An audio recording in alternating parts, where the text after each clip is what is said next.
no ar. Programa O Poder da Palavra. O Poder da Palavra. Com a apresentação de Rodolfo Godoy.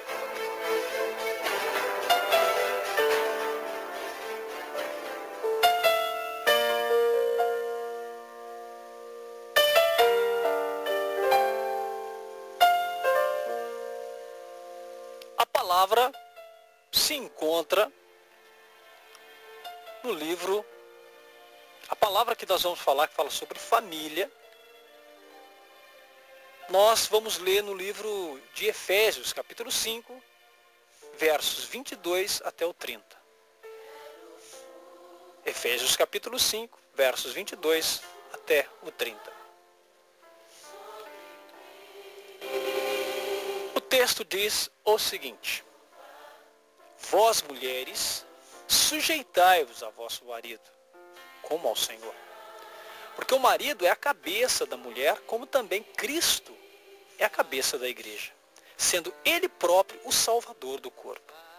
De sorte que, assim como a igreja já está sujeita a Cristo, assim também as mulheres sejam em tudo sujeitas a seu marido.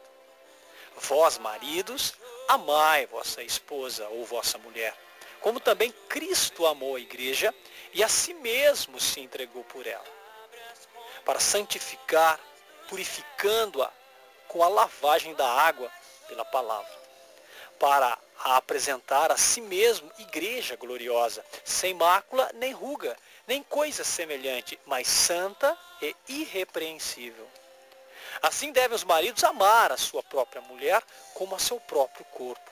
Quem ama a sua mulher, ama a si mesmo. Porque nunca ninguém aborreceu a sua própria carne, antes a alimenta e sustenta, como também o Senhor a igreja, porque somos membros do seu corpo. Efésios capítulo 5, versos de 22 ao 30.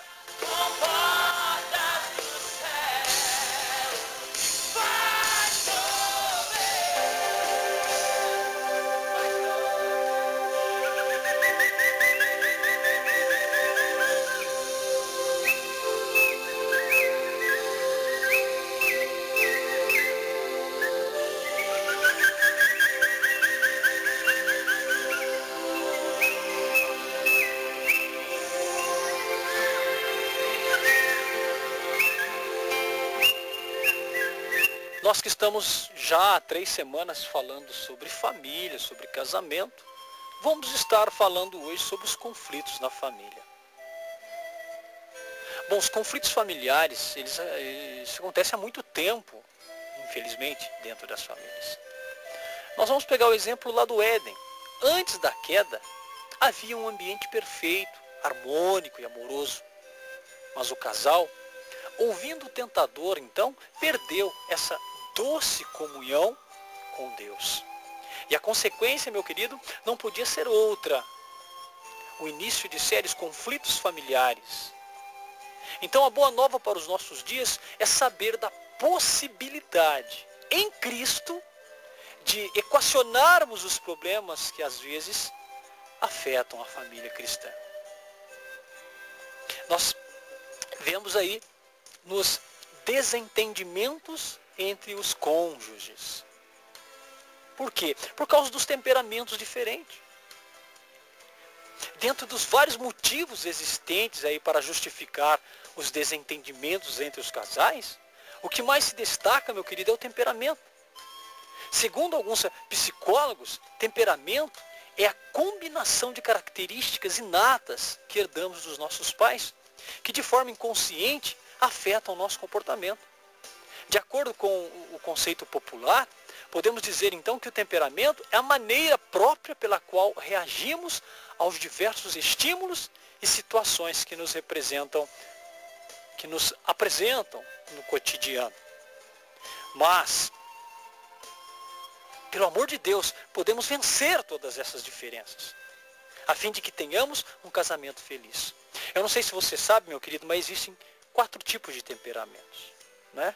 Existe o temperamento sanguíneo, fleumático. Existem temperamentos que, numa mesma situação, são temperamentos que as pessoas reagem de forma diferente. Eu vou dar um exemplo aqui. Existem pessoas que... Vamos dar um exemplo. O cachorro da família faleceu. Né? O cachorro da família faleceu. Dentro de uma família, as pessoas têm temperamentos diferentes. Então uma situação que é encarada de uma forma por um, a mesma situação é encarada de uma outra forma por uma outra pessoa. Por quê? Por causa dos temperamentos. Por causa dos temperamentos. É importante a gente saber de que forma o outro vai se manifestar, dependendo da situação. Então, nós sabemos que se um é alegre demais, extrovertido demais, às vezes o outro é mais quieto, é mais silencioso. Não é? Às vezes o outro vou até te falar, bom, o temperamento sanguíneo. Quem tem um temperamento sanguíneo, ele é sempre cordial, eufórico, ele é vigoroso, ele é receptivo por natureza, ele toma suas decisões pelos sentimentos e não através dos pensamentos ponderados.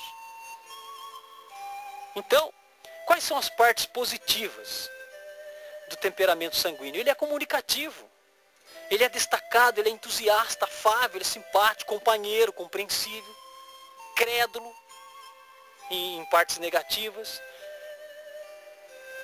Ele muitas vezes é indisciplinado, é impulsivo, é barulhento, é inseguro, é exagerado, é medroso, às vezes é egocêntrico. Esse é o temperamento sanguíneo, aquela pessoa que dá risada fácil, vamos dizer assim. Aquela pessoa que arruma amizade fácil. Existe o colérico. O colérico, ele é energético, ele é independente, ele é prático, ele é eficiente, ele é decidido. Ele é intolerante, ele é vaidoso, ele é insensível. Ou seja, aquela pessoa explosiva. Aquela pessoa que perde a paciência de uma hora para outra. Não se contém, ele explode. Agora você imagina que existe já o temperamento sanguíneo da pessoa que ri à toa, que ri fácil, que faz amizade fácil, que às vezes é inseguro. E aquela outra pessoa que é enérgica, que é independente. Eu faço de qualquer maneira, eu decido rapidamente, eu sou explosivo. Aí nós encontramos um outro que se chama um temperamento melancólico. O melancólico, ele analisa mais. Ele é perfeccionista. Então você imagina um marido melancólico e uma esposa colérica. Olha aí o choque de temperamentos. Um é calmo demais. Um é perfeccionista. Um é analisador. O outro é explosivo, é independente, é enérgico. É insensível. Talvez você conheça pessoas que são casadas e que são diferentes. Mas ainda temos um outro, nós temos um temperamento chamado fleumático. Aquela pessoa calma, fria, bem equilibrada. Raramente ela explode em sorriso, tem um sorriso tímido. É um temperamento coerente. É um único tipo de temperamento coerente. Mas tem muito mais emoção do que demonstra. Você está entendendo? Ele é calmo, ele é eficiente, ele é temeroso, contemplativo. Aquela pessoa que sabe, olha, a mesma situação. Veja, morreu o animal de estimação da família. Como é que o sanguíneo vai se comportar? Ele vai até sorrir. Puxa vida, hein? Nossa, mas aquele animal era um animal extrovertido, e lembra até situações que o fizeram sorrir, que fez a família se divertir. O colérico já quer matar a pessoa que de repente matou aquele animal. O colérico já quer vingar, o colérico quer saber o porquê, o colérico quer questionar. Aí vem o melancólico, vai analisar. Ele vai procurar entender, vai procurar explicar, vai procurar dar uma resposta que convença as pessoas que aquele animal já tinha que falecer mesmo. Enquanto isso, o fleumático vai ficar em silêncio. O fleumático, ele vai procurar ficar ali como, ter aquela diplomacia. Vai ficar contemplando, vai ficar pensativo, sem resposta. Agora você traz esses 4 temperamentos para dentro de um casamento. Por isso que é interessante é claro que eu estou falando rapidamente, mas é interessante nós entendermos um pouco sobre temperamento para também melhorar o nosso convívio entre casados no nosso casamento. Você já conseguiu detectar o temperamento da sua esposa, do seu esposo? Você já conseguiu detectar o seu temperamento? Nós já nascemos com ele. Quais são os fatores que trazem conflitos? São diversos. Diversos são os fatores que desencadeiam conflitos no lar. A falta de confiança. O casamento só tem sentido quando é estabelecido na plena confiança do amor verdadeiro. Pois o amor folga com a verdade. Quando há amor entre o casal, não há motivos para desconfiança ou ciúmes. Há quem pense que o ciúme desenfreado é a prova de amor. Mas isso é um engano. É loucura. Inclusive, coloca em risco a estabilidade conjugal. O ciúme cego, o ciúme doentio, possessivo. Uma outra questão também é o tratamento grosseiro. Onde o Espírito Santo se faz presente, há perfeito amor, a paz, a alegria, a longanimidade, que é a paciência para se suportar as falhas do outro. E uma das formas de demonstrarmos o fruto do Espírito, querido, é vista na maneira como usamos as nossas palavras. Pois a palavra branda joga para longe o furor. Mas os conflitos entre os cônjuges suscitam a ira, suscitam o ódio, a destruição, a violência, a incompreensão. E a forma com que tratamos uns aos outros é vista por Deus como uma referência para designar quem é sábio e quem não é. Pois a sabedoria é manifesta em obras de mansidão. Um outro caso que traz conflito são as dívidas. As dívidas ocasionam muitos conflitos familiares. Chegando até mesmo, meu querido, ao término de um relacionamento conjugal. Quando uma pessoa se endivida, ela não pensa em mais nada a não ser nas dívidas. Algumas pessoas até adoecem. Assim precisamos ouvir a palavra de Deus e nada dever a ninguém. Através de um planejamento eficiente. Como isso faz a diferença no casamento? Através de um planejamento eficiente, através de bom senso, de autocontrole. Então nós podemos fugir das dívidas. Faça isso para o bem-estar da sua família. Coloca na mesa o que se pode gastar e o que não pode. Até onde você pode gastar e até onde não pode. Coloque na mesa, coloque as claras. Divida isso com o seu cônjuge. Porque de repente, meu querido, minha querida, o casamento está indo para o ralo, por quê? Porque tem faltado tudo isso. Tem faltado esse capricho. E aí a gente se pergunta, mas você não me ama mais? Mas, sabe, o amor, ele não é apresentado só em palavras, meu querido. Não é dizendo eu te amo que o amor ele se sacramenta. São nas atitudes do dia a dia. No cuidado e no zelo. E a parte financeira é de suma importância dentro do relacionamento do matrimônio. De saber até onde pode se investir, até onde não pode. O que realmente tem acabado com muitos casamentos são aquelas surpresas do final do mês. O esposo traz ali o orçamento, talvez até a esposa, e aparece aquelas contas, sabe, surpresas. Olha, tem isso para pagar, tem aquilo, e foge do controle. Entendeu? E como a gente já falou de temperamento, e se é um esposo ou uma esposa colérica? Esse tipo de surpresa é indigesto. é indigesto, contas fora do controle, contas que não foram orçamentadas. Eu não estou dizendo aqui de uma enfermidade, de um acidente, até de um falecimento da família, onde se teve que gastar com algumas coisas. Eu estou dizendo aquelas contas do cotidiano, que poderia deixar para depois, mas não. O olho, a vaidade, o materialismo, muitas das vezes passa na frente. Aí no final do mês quer resolver, e às vezes quer resolver de qualquer jeito. E aí vai dando as consequências, o desgaste no relacionamento. Por quê? Porque não houve cuidado. Porque não houve sabedoria. Porque não houve disciplina. Porque não houve organização. Porque não se preocupou com isso. E muitos casamentos estão indo para o ralo por falta de um orçamento financeiro. Daquele caderninho de contas, o que eu posso e o que eu não posso. Um outro ponto que tem acabado e trazendo conflitos é a infidelidade. Quando o cônjuge encobre a sua conduta pecaminosa, o pecado vem a público inesperadamente. O casamento sofre um duro golpe. Os filhos ficam sem direção e a família transtorna-se.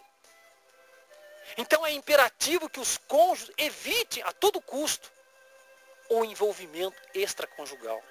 Além de ser um grave pecado contra Deus, é uma ofensa contra o cônjuge, filhos e filhas. A infidelidade contra o cônjuge é infidelidade contra Deus. Agora, para chegar na infidelidade, muitas atitudes, observações precisam ser tomadas. E eu já disse algumas aqui. Principalmente aí o orçamento familiar, o cuidado consigo próprio. Tem marido que antes de casar é aquele príncipe, não é? Tem maridos que antes de casar é aquela beleza, né? Se arruma, né? Corta o cabelinho, anda bem asseado, né? Faz uma boa higienização bucal, não é isso? Depois que casa cai no relaxo. Cai no relaxo. Não toma banho direito, não troca roupa, não se preocupa com higiene pessoal. Não se preocupa até mesmo com, muitas das vezes, com o hálito que tem. Não é? E vai cair no relaxo. Vai cair no relaxo. Às vezes a mulher também é assim. Isso arrebenta o casamento. Não se dialoga sobre essas coisas. Não cuida um do outro. Anda de qualquer jeito. Coloca qualquer tipo de roupa. Depois reclama. Reclama que a vizinha está chamando mais atenção do marido. Ou que o vizinho está chamando mais atenção da esposa. Por quê? Porque se cuida. Porque toma cuidado. Porque na época do namoro era uma coisa, agora virou outra. Perdeu-se o cuidado e o zelo. Muitas das vezes a infidelidade ela vai nascendo no coração do homem ou até mesmo da mulher. Até que se concretiza. Até que o relacionamento vai ficando tão gasto, tão desgastado, tão difícil a convivência, que vai partir para um ato extraconjugal. E aí, aquilo que nós dissemos, quando isso vem a público, arrebenta a família, arrebentam os filhos, arrebentam tudo, põe tudo a perder, chegando muitas das vezes a realmente acabar aquele relacionamento. Hoje em dia nós sabemos que os pais, tanto o homem quanto a mulher, estão muito envolvidos aí na parte profissional. A mulher, hoje em dia, ela está no mercado de trabalho. Devido às modernas demandas sociais, a mulher deixou de se dedicar exclusivamente às funções domésticas e passou também a exercer funções em empresas e organizações diversas, ocupando a maior parte do seu tempo em atividades profissionais. Mas essa mudança tem trazido sérias consequências. Sérias consequências. Há mais de uma década, para cada 10 homens que morria de infarto, apenas uma mulher sofria desse mal. Hoje, meu querido, o número de mulheres que morrem desse mal subiu para 4. Então a ausência dos pais prejudica na criação dos filhos. Sem a presença dos pais, as crianças ficam desorientadas. Muitas das vezes, elas convivem com pessoas que não têm a menor capacitação para educá-las. Por outro lado, algumas crianças ficam o dia inteiro em frente da babá eletrônica, ou seja, da televisão. ou com a mestra eletrônica, que é a internet. Ali elas são educadas pelos heróis artificiais. As figuras do pai e da mãe presentes estão cada vez mais escassas. Tal ausência é sentida quando os nossos filhos já entram na adolescência. Uma fase de novidades e mudanças bruscas e o pai não está por perto. Nós hoje falamos, o jovem não está nem aí, o adolescente não está nem aí. Mas é diferente um filho que é educado pelos pais do que aquele filho que não é. Claro, eu disse aqui, uma série de mudanças na nossa vida social obrigou a mulher também a sair para o campo de batalha, para o serviço na empresa, o serviço fora do lar. Eu aqui não estou questionando se é certo ou se é errado, eu estou dizendo e afirmando que um filho criado pelos pais, pela presença de um dos pais, né, ou seja, da mãe ou do pai, normalmente seria da mãe, o tempo todo, essa educação é diferente do que aquele filho que só vê os pais no fim do dia ou nos finais de semana. É isso que eu estou dizendo.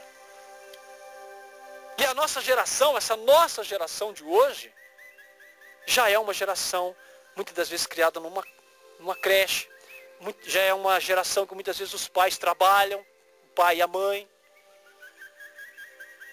Eu sei que é um assunto, às vezes, delicado, mas esta é uma grande realidade.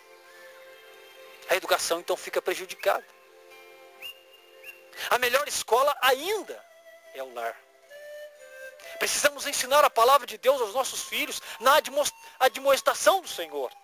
Quem manda filho para a igreja, eu vou te dizer, a igreja não vai educar seu filho, querido. Se você não educa seu filho, não é a igreja, não é a escola que vai educar. Mas nós perdemos isso. Estamos tão atarefados. Estamos tão atarefados com as coisas do dia a dia. A palavra de Deus, eu tenho certeza do que eu vou dizer, já não é a prioridade em muitos lares mais. É óbvio que hoje em muitas igrejas, por ser domingo, vão estar lotadas de família. Mas na maioria das vezes não representa aquilo que nós vivemos durante a semana. É uma triste realidade. Ah, mas nós precisamos trazer, vai ter que acontecer avivamento e conversão, o jovem e tal. Não vai adiantar. Sabe por quê? Não está começando a nossa casa mais. Há muito tempo atrás, nossos avós, até mesmo os nossos pais, quantos dos nossos pais, nós que estamos aí na casa dos 40 anos, era diferente a criação. Havia mais temor no coração deles. E isso era passado para a gente. Não existe mais. Quantos pais não têm um mínimo de senso, de bom senso? E deixa rolar em suas casas músicas profanas, sensuais, que falam sobre sexo abertamente. De uma maneira nojenta, de uma maneira suja, emporcalhada. E tem o prazer de ligar aquele som alto nas festas de aniversário dos seus filhos, como se estivesse fazendo a coisa mais bonita do mundo.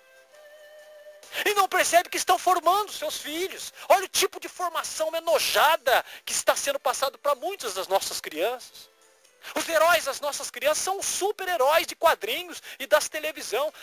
Não é Jesus Cristo. E nós reclamamos, por que o nosso filho não deu certo? Por que o meu filho não está dando certo? Por que o meu filho não quer saber mais de estudar? Por que o meu filho não tem propósito para o futuro? E estamos ficando cegos, porque está em nossas mãos a autoridade, o poder, Deus concedeu a nós. Mas nós pegamos e jogamos fora, por causa das coisas artificiais do nosso tempo. E prejudicamos a educação dos nossos filhos. Hoje você vê crianças de 2, 3 anos falando palavrões absurdos. E aonde é que eles ouviram, que aprenderam isso, gente? Aprendeu na rua, então porque vive na rua.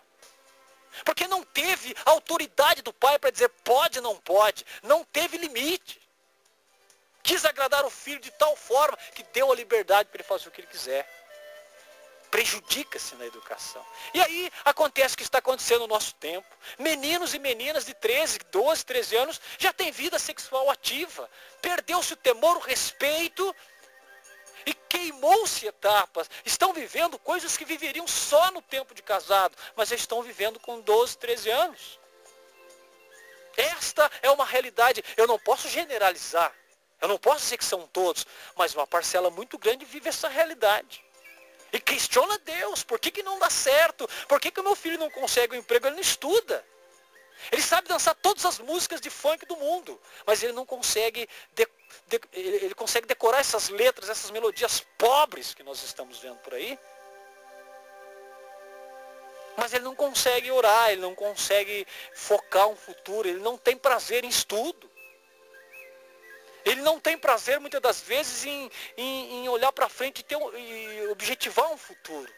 Por quê? Porque a mente dele não foi preparada para isso. As pessoas que estavam ao redor para educá-los conforme a vontade de Deus, não o fizeram. E o preço é alto, viu, gente? O preço é alto. Etapas que são queimadas são altas. E eu quero dizer ainda mais. Você que é pai, você que é mãe, você que gestou, você que gerou. Você também, pai, que gestou e gerou. Apesar do neném, do filho estar na barriga da sua esposa, você também é genitor, meu querido.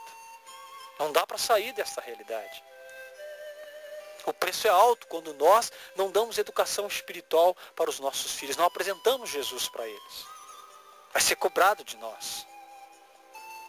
Infelizmente, o excesso de ocupação dos pais relegou a educação dos filhos às instituições educacionais. Então, muitos pais mandam o filho na escola para ser educado. Ela perdeu a noção que na escola ele vai aprender a escrever, aprender a fazer conta, vai aprender sobre história do mundo, história geral. Ele vai aprender muitas coisas. Mas o caráter, a educação, o respeito, o temor a Deus não se aprende em escola, meu querido. Você está tremendamente enganado se acha que na escola eles vão aprender esse tipo de coisa. Sim, pode acontecer de encontrar entre uma ou outra matéria um professor temor a Deus. Tem, claro que tem. Glória a Deus que tem. Mas sabe que esse professor vai estar ali trabalhando. E a parcela desse professor vai ser pequena diante da parcela que é sua e que é minha, como pai e como mãe. Então, muitas das vezes, nós esperamos que tais entidades, ou seja, as escolas, construam o caráter dos nossos filhos. Então os pais ignoram a família como uma instituição responsável pela formação espiritual e moral da criança. Muitos não acompanham a rotina escolar dos filhos, nem sequer sabem as notas dos filhos, nem vão nas reuniões dos filhos. Não acompanham nada. Sequer a filosofia pedagógica adotada pela instituição do ensino, não sabem de nada. Não sabem quem são os professores. Quem são os professores? Infelizmente, são graves os prejuízos à nação na área educacional. Os mestres das crianças, hoje, muitas das vezes são os artistas, as empresas de telecomunicação. É comum ver as nossas crianças e adolescentes prostrados diante da TV, consumindo todo tipo de má educação. Esses programas, eu não vou dizer o nome aqui, né? Mas quantos programas que estão emporcalhando as nossas telas? Diz que é programa de humor. É programa de humor. E todo mundo assiste, a família inteira assiste. E depois quer fazer o mesmo. Mas é raro ver nos cultos de oração e ensino da palavra. Então que a igreja local invista nos professores dessas escolas dominical. Que os professores da EBD se preparem eficazmente para o grande desafio de ensinar a palavra de Deus no mundo onde jaz o maligno. Olha que assunto sério nós estamos falando aqui na tarde de hoje. A ausência de Deus é o inimigo número 1 do lar. É essencial que aqueles que constituem família convidem Jesus, o maior educador de todos os tempos, a estar presente em seu lar. É interessante que tem igreja que nem ora mais. A preocupação às vezes é com a arrecadação de dízimo, é com as festas seculares, as festas religiosas, as romarias, não é? Os padroeiros da vida.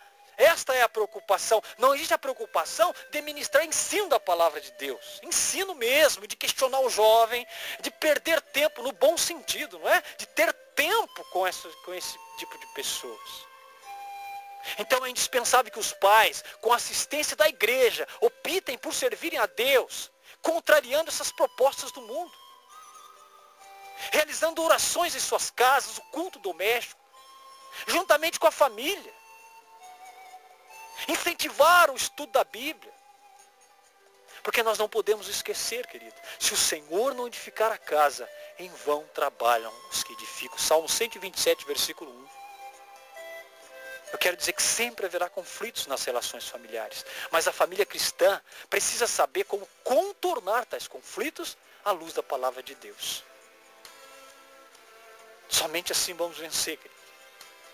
Somente assim vamos dar um basta a toda essa triste situação que se encontra o matrimônio em si. Olha que situação que nós estamos. Estão querendo aprovar leis antes que contrariam a Bíblia. Se com as leis que estão aí que deveriam como é que eu posso dizer, que deveriam proteger essa instituição chamada família, estão querendo mudar. Imagina se nós não tivermos o respaldo da Bíblia. Imagina se nós não tivermos um sério compromisso com a palavra de Deus. O que será da geração futura? Daqui 5, 10 anos, gente? Do jeito que as coisas estão indo. Você já pensou nisso?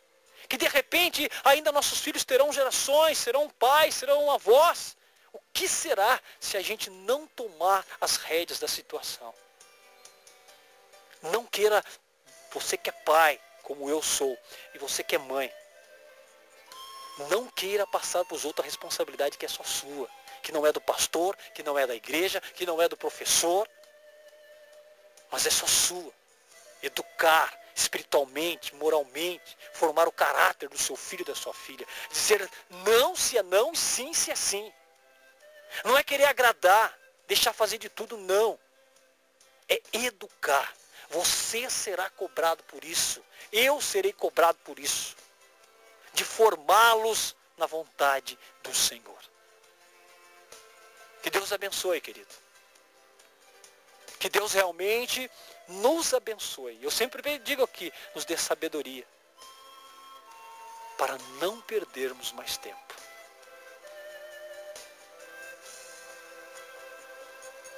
Que Deus nos dê sabedoria.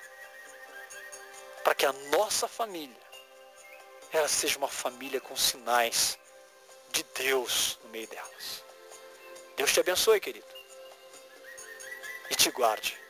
Em nome de Jesus. Amém.